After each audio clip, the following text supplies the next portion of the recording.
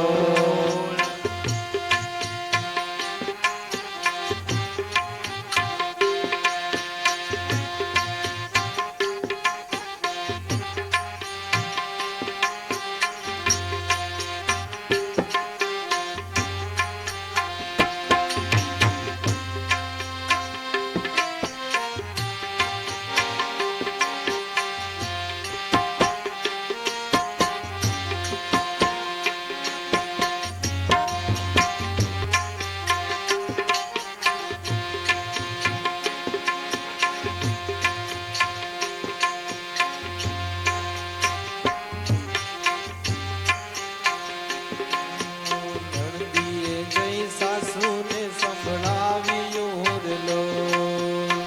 નંદીએ સાસુને સંભળાવ્યું રે લોલ. વહુ કરે છે આપણા ઘરની વાત જો. વહુએ વગોયા મોટા ખોરડાનો.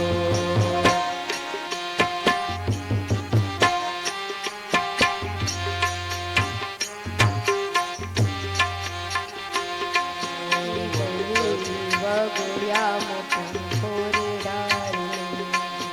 વહુએ વગોયા મોટા ખોરડાનો.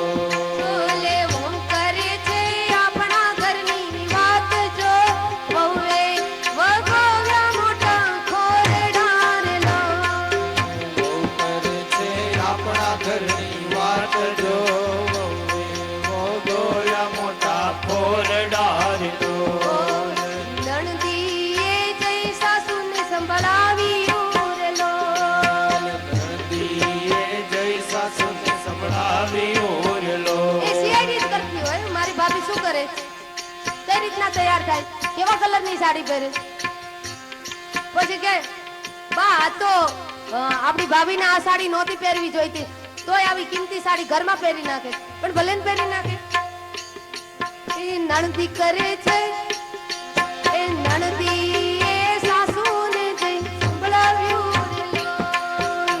નંદીએ સાસુને સંભળાવ્યું રે લોલ. વહુ કરે છે આપણા ઘરની વાત જો, વહુએ વગોવ્યા મોટા ખોરડા રે લોલ. વહુ કરે છે આપણા ઘરની વાત જો. વહુએ વગોયા મોટા ખોરડા રે લોલ. તો એ બાબા ત્યાં આવીને ઊભી રહી. મંદાયામય સર્વસ્વમ નનાંદા સહરે તદા નનંદ આવશે, મારું ભેગું કરેલું બધું વાપરી નાખશે. હવે શું કરું? આ જ્યાં વિચાર કરતી હતી ધુંધુલી, બરાબર એ જ વખતે ધુંધુલીની બેન આવી. હવે એની બેન એના જેવી જ હોય ને, એમાં કઈ સારો વાટો હોય? એ આવી, પણ મેરે ભાઈ બહેન, બે છોરા આગળ, બે છોરા પાછળ, બે આ બાજુ, બે આ બાજુ, બે કાંખમાં, અને પાછી સગર્ભા હતી.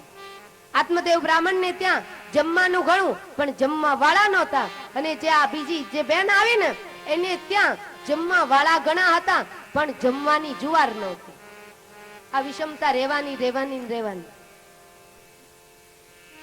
400 રૂપિયાના માણ જે ઘઉં હોય ને, એ ખરીદનારો કોઈ દી ઉપાડી ન શકે, ઉપાડનારો કોઈ દી ખરીદી ન શકે. નિયમ છે.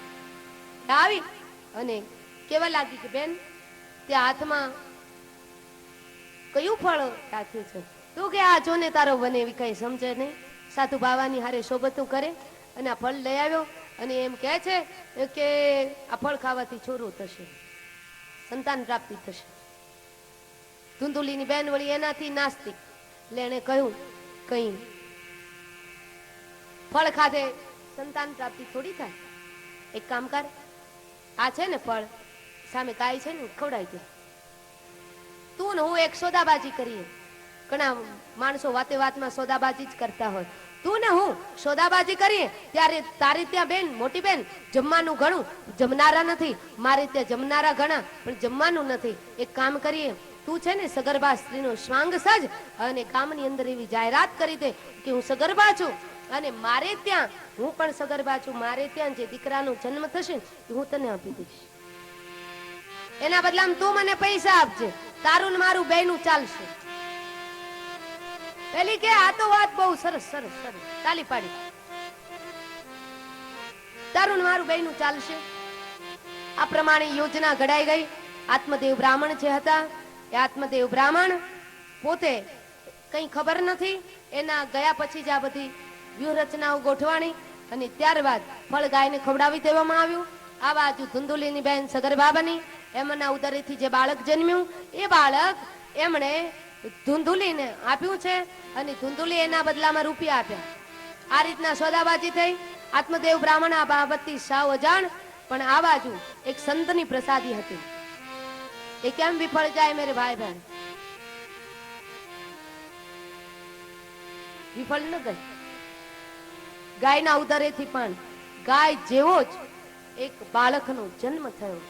ગાય જેવો વર્ણ, ગાય જેવા સરસ મજાના કાન, ગાય જેવી ઓજસ્વીતા, ગાય જેવી તેજસ્વીતા અને ગાય જેવું જ એનું મુખારવિંદ, એટલે એનું નામ પડ્યું બોલીએ ગોકર્ણ મહારાજ કી જય.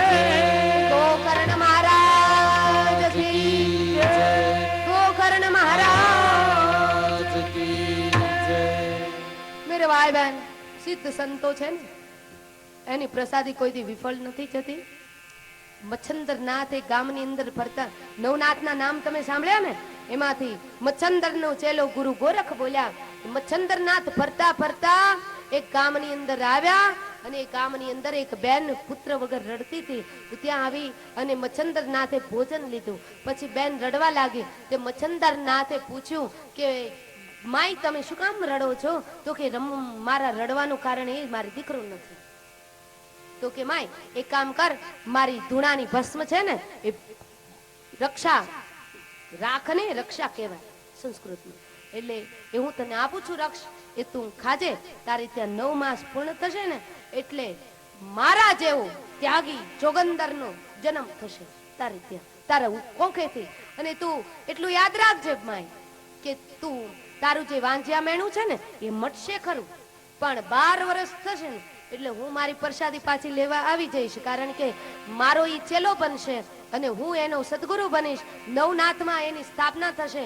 તું માય કેવી ભાગ્યશાળી કે તારા ઉદરેથી નવનાથમાં એક નાથ તારા ઉદરેથી જન્મશે. રક્ષા આપી, રાખ આપી, પોતાના ધૂણાની ભસ્મ આપી અને મચ્છંદાર નાથ નીકળી ગયા. પણ બેનપણિયું જ માણસની જિંદગી બગાડે છે. એટલે ખાસ કરીને તમારી બહેનો દીકરીઓ હોય ને, એને તમે ધ્યાન રાખજો, બેનપણીયું ન કરવા દે છે. ને તમારા છોરા હોય ને દીકરા હોય ને એને મિત્રો ન કરવા દેજો. તો આપણા સંતાનો સારા હોય છે પણ એને બગાડે છે કોણ? ભાઈબંધ. દીકરીઓ સારી હોય છે એને બગાડે છે કોણ? બેનપણી. મારા બાપુજી મને એમ કહેતા, તમને ચોખ્ખી વાત કહું, તમારે મારે તો મુલાકાત થઈ ગઈ એટલે મારે કંઈ કહેવાનું જરૂર નથી, પણ હું ભણતી ને ત્યારે મારા બાપુજી એમ કહેતા, જો બેનપણી કરીને તો હું તને પંખામાં ઊંધી લટકાવી અને પંખો ચાલુ કરીને ફેરવી દઈશ, અને બીજું કે તને છાણ વીણવા મોકલી દઈશ જો બેનપણી કરી. અને પરિણામ એ આવ્યું કે મેં મારી જિંદગીમાં એ બાપુજીના ડરથી મેં બેનપણી કોઈ કરીને ને પરિણામે મેં પુસ્તકોને જ મારા મિત્રો બનાવ્યા, પુસ્તકોને જ બેનપણી બનાવી. પરિણામે મારું જીવન આજે ઉજ્જવળ કાળમાં ગયું, મારું જીવન સુધરી ગયું. બેનપણી ના કરવા દેશો, ભાઈપણા ન કરે. આ બેનપણી જ બધું બગાડે. બેનપણીમાંથી જ બધી કથાઓ ચાલુ થાય. દેવી ભાગવતની કથા એ બેનપણીમાંથી જ ચાલુ થઈ, અને અહીંયા બેનપણીએ જ આ બધું કર્યું. બેનપણી આવી અને એને કહ્યું કે કઈ મચ્છંદરનાથ એવો કયો જોગી, આ તો તને ધૂતી જશે, આ ભસ્મ ખાઈશ ને તો એની પાછળ પાછળ વશીકરણ કર્યું હશે ને તો હાલતી થઈ જઈશ, તારી જિંદગી બગડી જશે. આ ભસ્મ છે ને નાખી દે, ઉકળે ન ખવાય. ઓલી બેનપણી માન્યું, ઉકળે ભસ્મ નાખ